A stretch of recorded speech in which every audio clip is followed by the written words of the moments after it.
Olá, amigos, sejam bem-vindos a mais um vídeo do meu canal. Eu sou o Lucas Knaip e vamos falar sobre a Copa do Mundo. O Uruguai está eliminado, perde para a Espanha por 1-0 num jogo de sangrar os olhos, de baixíssima qualidade. Eu acho assim, esse jogo talvez seja até pior para a Espanha do que para o Uruguai, porque o Uruguai já era meio que pedra cantada que não ia fazer muita coisa nessa Copa com esse futebol mequetrefe, mas a Espanha é atual campeão da Eurocopa, tem nomes muito fantásticos, como é o caso do Lamine Yamal, Pedri, Gavi, né? Não sei se todos estão saudáveis aí, mas o Lamine não tá jogando 100%, né? O Nico Williams vive uma temporada muito ruim, mas a questão é, tudo bem que alguns jogadores, Lamine não tá 100%, o Nico Williams numa temporada ruim atrapalha, mas o que a Espanha tá jogando mal é assustador, a passividade, a lerdeza para construir no ataque, o trabalho do Ruiz de la Fuente deu uma queda, que assim, é bem similar ao que a gente viu com a Itália do Mancini, porque tudo bem que ali foi tão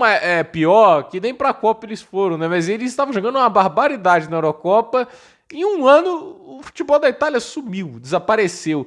E aí, eu tô olhando para esse jogo, a Espanha realmente não tá dando sinais muito legais. Talvez passe pelo 16º avos de final, porque vai enfrentar a Áustria, mas do jeito que a Espanha tá jogando, é aquele negócio, não ganhou de Cabo Verde, ganha hoje porque o Muslera falhou. Porque a Espanha não jogou para ganhar, essa é a verdade. A Espanha não produziu para ganhar, mas ganha porque o Bielsa teve essa ideia de colocar o Muslera aos 40 anos de idade como titular numa Copa do Mundo. Eu ainda não entendi isso porque o Muslera estava aposentado da seleção. Óbvio que ele não ia recusar o convite, mas o Uruguai tem opções. O Rocher é uma opção.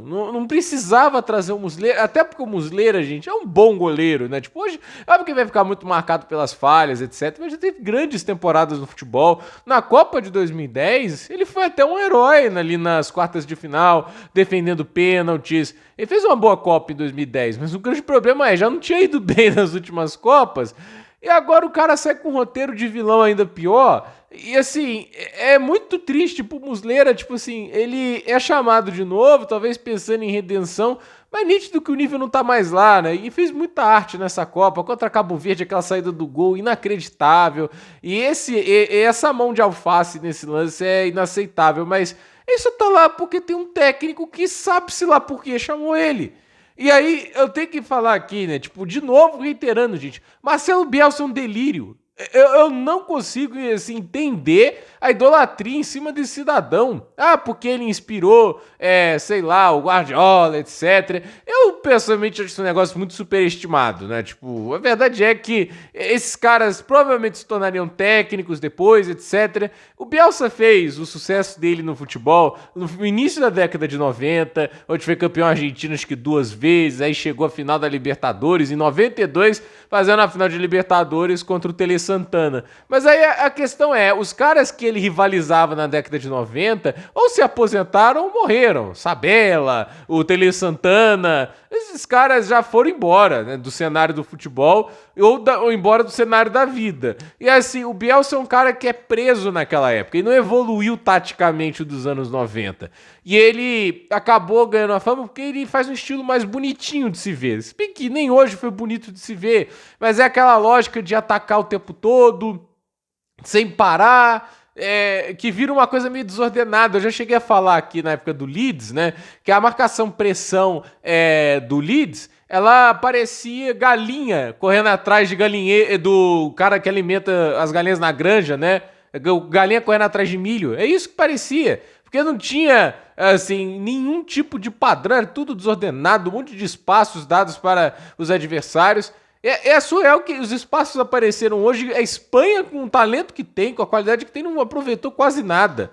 E assim, péssimas escalações, péssimas estruturas. Tem jogadores que mereciam, o Salazar merecia estar ali na seleção, eu tenho que ver o Canóbio jogando. É assim, o Canóbio ainda expulso no final, com a agressão, que tinha que ir direto pro camburão, na polícia. Aquilo ali que ele faz no final do jogo é um negócio inacreditável, um desrespeito. Ele tá frustrado porque a seleção vai embora da Copa, mas assim, o jogador da Espanha não tem culpa disso não. Assim, descontar a raiva no jogador da Espanha. Esse tipo de coisa, assim, ele merecia uma suspensão e um gancho do futebol grande. Semanas, alguns bons jogos fora. Talvez, no caso de suspender o Canóbio, o time se beneficie, né? Aí é o reforço, ele vai ficar fora por um tempo, ele vai ser impedido de entrar em campo e atrapalhar a equipe. Mas a questão é, o que ele fez hoje ali é um negócio criminoso. E aí, o Uruguai sai da Copa, é um negócio constrangedor ver um meio-campista do Real Madrid, o Alejandro Valverde, ali jogando desse jeito, né? É o Frederico Valverde, né? Alejandro Valverde era o ciclista. Sim. Agora deu tem Valverdes demais no esporte, né? O Alejandro Valverde, ciclista, o Ernesto Valverde, o técnico, e tem o Frederico Valverde. Mas assim, o Frederico Valverde também, eu entendo que muita gente vai criticá-lo, etc. Mas não tem estrutura a Espanha, não tem base, não tem nada. Assim, vive o delírio de um técnico que fica preso ao passado e tem uma horda de fãs porque ele tem aura, né? Porque ele ameaçou tacar uma granada nos torcedores, porque ele senta num balde. Essas qualidades do Bielsa. Tipo, não é resultados, né? Tipo, isso parece secundário quando você vai se tratar do Bielsa. Imagina se fosse o Filipão conduzindo um trabalho desse que não passa da fase de grupos. Só imagine o que não teria na imprensa de ataque. E não é porque eu sou fã do Filipão. Eu só tô querendo dizer assim, parece que a forma como perde vai virar desculpa para os resultados. Então, assim, o Bielsa é isso. O cara não ganha um campeonato de primeira divisão, um título de primeira divisão, desde 98. Assim, ele ganhou um título de segunda divisão do Leeds. E é um grande dane-se para isso, porque assim, o Lampard acabou de ganhar com o Coventry City, um time de muito menos orçamento que o Leeds, há muito tempo sem estar na Premier League, e ninguém dá dana mínima para isso. Pelo menos não deveria estar se importando mais, visto que mal teve reforços, etc. E o cara, assim, ele herdou o time lá na zona de rebaixamento, quase na zona de rebaixamento da Championship. Aí, cara, no primeiro ano, colocou o time já no playoff. E no segundo ano, campeão com antecedência, melhor ataque. Ninguém dá a mínima. Mas o Bielsa faz isso com o Leeds, que é o time que tem muito mais grana. E o cara vira um herói, porque o pessoal do Leeds ama ele. Olha, ama, porque o Leeds, a diretoria teve a decência de demitir ele antes de rebaixar o Leeds de novo. Que na última temporada dele, ele estava sendo humilhado pela Premier League toda, tomando 6, 7-0 dos times do Big Six, porque inventava de atacar eles, de fazer o jogo espelhado. Hoje, eu ouso dizer aqui, ele ainda tentou jogar um pouquinho mais no bloco baixo, jogando em transição. Até me surpreendeu isso, mas você vê que não é a dele. Você vê que não é a dele, não é a maneira que ele gosta de fazer as coisas funcionarem.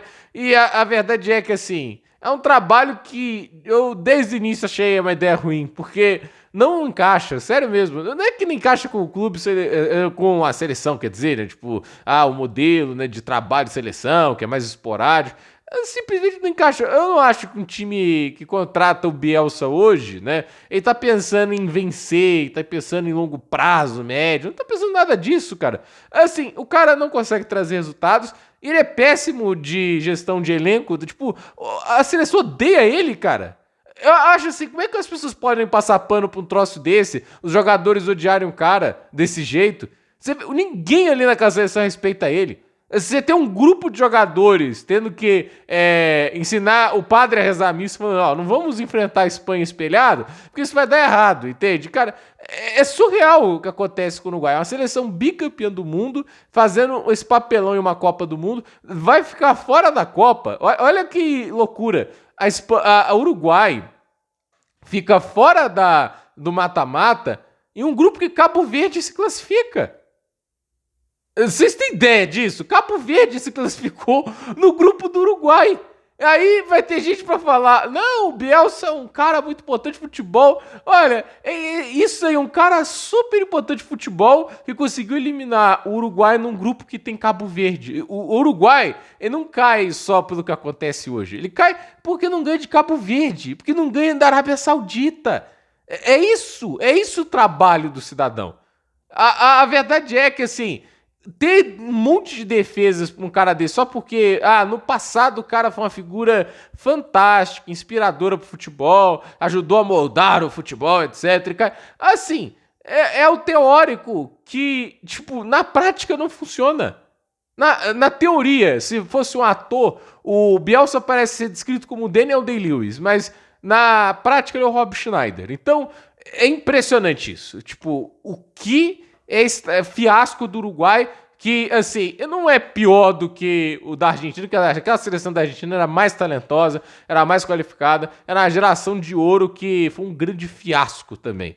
Saindo na fase de grupos, ele conseguiu fazer uma Argentina sair na fase de grupos, nem o Maradona, que nem técnico era, ele fez isso. O Maradona ainda levou a seleção da Argentina às quartas de final, e o trabalho dele era tão ruim que o Messi nem marcou gol naquela Copa em 2010, que já era o Messi muito bom. Então, assim, é impressionante ver o que esse cara, assim, desconstrói nesses trabalhos dele em seleções, e a gente vê aí a seleção do Uruguai passando esse papelão. É um papelão. E uma pena que tudo isso tenha acontecido com o Uruguai e que a entidade do Uruguai deixou isso acontecer, né? Tipo, assim, é um negócio bizarro você ver as acusações de jogadores que os treinos deles machucam jogadores, que ele não trata bem os atletas, e no final, assim, o resultado só poderia ser esse, né? Porque uma coisa que eu me lembro até de uma entrevista que o Michael Schumacher uma vez fala, né? Você perde e ganha em equipe, né? Você nunca vai ganhar sozinho. Isso vale para os jogadores, mas também vale para o técnico. Tem muita gente criticando a postura dos jogadores, mas fica nítido que o técnico não faz nenhum esforço para as coisas melhorarem e que, no final, ele foi muito arrogante, achou que as ideias dele iriam prevalecer sobre os questionamentos dos jogadores. E quando o negócio não funciona desse jeito, ao invés de reconhecer, tentar encontrar uma solução e trabalhar com o que tem em mãos, se adaptar ao contexto, não, ele cumpre a ideia dele até o final, e aí a gente vê isso. O Uruguai sai dessa Copa sem ganhar, contra a Arábia Saudita, Cabo Verde, perde para a Espanha, ainda maltrata um dos seus antigos heróis, como é o Muslera, né? Porque o Muslera falha muito em Copa, tem até o recorde negativo de mais falhas que levam a gols do adversário, mas assim, ele em 2010 ajudou o Uruguai a chegar à semifinal de uma Copa, há tanto tempo que o Uruguai não fazia isso, e assim, agora o cara tem a imagem ainda mais arranhada, tipo, não tem nada de positivo nessa Copa do Mundo pro Uruguai, porque no final muita gente talvez estava vivendo o seu último ciclo com o Uruguai, e talvez não esteja em 2030, e a verdade é que assim, o Uruguai é uma seleção que perde uma oportunidade muito boa de fazer uma boa Copa, mas tudo porque o ciclo foi extremamente mal trabalhado e mal gerido. Então, gente, por esse vídeo é isso. Dúvida nos comentários, deixe seu like, se inscreva no canal, compartilhe este vídeo e até o próximo vídeo.